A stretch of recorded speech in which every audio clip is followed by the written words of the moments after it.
सरपंच साहेब, एकत्रित परिस्थिती सध्याला चोरीच्या घटना घडलेल्या आहेत, सध्याला त्याच्यानंतर या ठिकाणी पार्किंगचा वाद, हे सध्याला ठळकचे मुद्दे तुमच्याकडे आज दर्शनामध्ये दिसून येत आहेत. सध्याला सगळं बघताय, नेमकं काय प्रकार आहे? नेमकीच्या कालच्या 17 मे पासून आजपासूनच म्हणायचं, आजपासून अधिक मास यात्रा पुरुषोत्तमपुरी या ठिकाणी सुरू झालेली आहे. त्या यात्रेमध्ये ट्रस्ट मार्फत सर्वच गोष्टीचं चांगल्या प्रकारे नियोजन केलेलं आहे. या ठिकाणी पार्किंगचा प्रश्न आहे, तर पार्किंगच्या संदर्भामध्ये ट्रस्टने जवळपास 20 एकर जमीन भाड्यानं करून भाविकांसाठी संपूर्ण मोफत पार्किंग दिलेली आहे. परंतु या ठिकाणी काही लोक पैसे घेऊन पार्किंग करत आहेत. तर भाविकांना माझं असं आव्हान राहील, भाविकांनी गावाच्या जवळ असलेली पार्किंग ही पार्किंग फ्री आहे, ट्रस्टकडून पार्किंग फ्री आहे. तर भाविकांना माझं असं आव्हान राहील की ट्रस्टच्याच पार्किंगला भाविकांनी वाहने आणावे, जेणेकरून त्यांना फ्री पार्किंगचा लाभ घेता येईल. बरं, आता जी फ्री पार्किंग आहे त्याचं लोकेशन काय, म्हणजे ठिकाण कोणतं आहे? फ्री पार्किंग हे मंदिराच्या आपल्या पुरुषोत्तमपुरी मधील मारुती मंदिराच्या शेजारीच आहे, एकदम गावाला चिकटून आहे. त्यामुळे ही पार्किंग भाविकांना फक्त पार्किंग पासून 10 मिनिटांमध्ये मंदिर जवळ आहे. त्यामुळे या ठिकाणी भाविकांना सोयीचं राहील. महिलांचं सुद्धा दागिने या ठिकाणी आज गेल्याचं कळत आहे. जवळपास काही टोळे जे आहेत ते गेल्याचं कळत आहे. सीसीटीव्ही कॅमेरे आहेत, पोलीस आहेत. नेमकं काय प्रकार आहे की तो या ठिकाणी चोरी व्हायला लागली? बरोबर आहे, काही महिलांचे दागिने गेलेले आहेत. या ठिकाणी सीसीटीव्ही सुद्धा आहे. माझं महिलांना सुद्धा असं आव्हान राहील की गर्दीच्या ठिकाणी शक्यतो गर्दीच्या ठिकाणी आपण सावध राहावं आणि जे मौल्यवान वस्तू आहेत, सोन्याचे दागिने असतील, हे शक्यतो सोन्याचे दागिने न घालता बेंटेक्सचे दागिने घालूनच तीर्थक्षेत्राच्या कुठल्याही ठिकाणी असू द्या हे चोरीचे प्रकार घडतात. त्यामुळं माझं महिलांना असं सांगणार आहे की गर्दीच्या ठिकाणी आपल्या पाठीमागची महिला, समोरची महिला आपली आहे का, आणि जर काही समजा संशयास्पद वाटलं तर त्यांनी ट्रस्टला किंवा पोलिसांना कळवावं.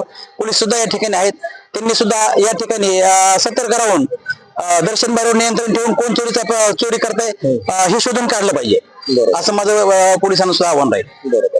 आज कोणकोणते मान्यवरांनी या ठिकाणी भेट दिली होती?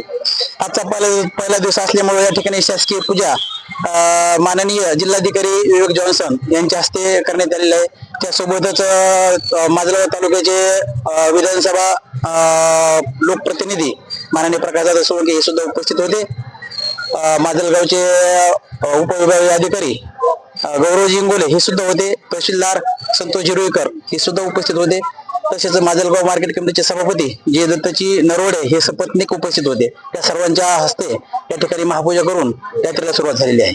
अच्छा, आता एकंदरीत जे काही सुख सुविधा आहेत या ठिकाणी कोणकोणत्या सुख सुविधा या ठिकाणी उपलब्ध आहेत? या ठिकाणी भाविकांसाठी ओमप्रकाशजी शेटे साहेब यांच्या माध्यमातून संपूर्ण आरो प्लॅन्ट दिलेला आहे. लोक त्या आरोच्या पाण्यानं पाय सुद्धा धुतात, पितात आहेत, पण पाय धुण्यापर्यंत सुद्धा लोकांची सुविधा आहे.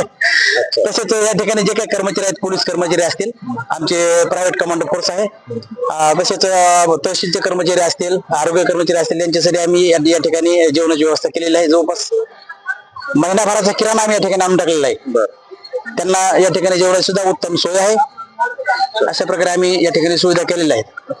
देशातून येणारे सर्व जे भाविक आहेत सध्याला शेवटी त्यांना आव्हान काय करणार?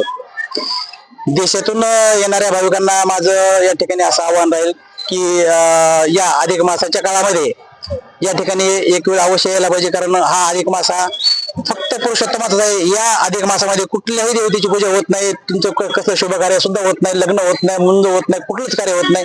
फक्त हा महिना सेपरेट पुरुषोत्तमाचाच आहे. त्यामुळे भाविकांना माझं असं आव्हान राहील की या महिन्याच्या काळामध्ये देशातून सर्व भाविकांनी या ठिकाणी येऊन अवश्य दर्शन घ्यावं.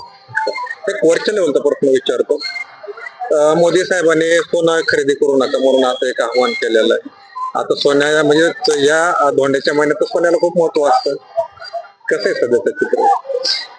नाही, बरोबर आहे, सोनं खरेदी करू नका ते त्यांनी म्हटलेलं आहे, कारण त्याचा भावच सोन्याचा असं झालेला आहे. या अधिक मासामध्ये काय सोनं नंतर काय एवढे मोठ्या प्रमाणात होणारच नाही, कारण भाव तसा असल्यामुळं 1.5 लाख रुपये तोळ्याचा भाव आहे.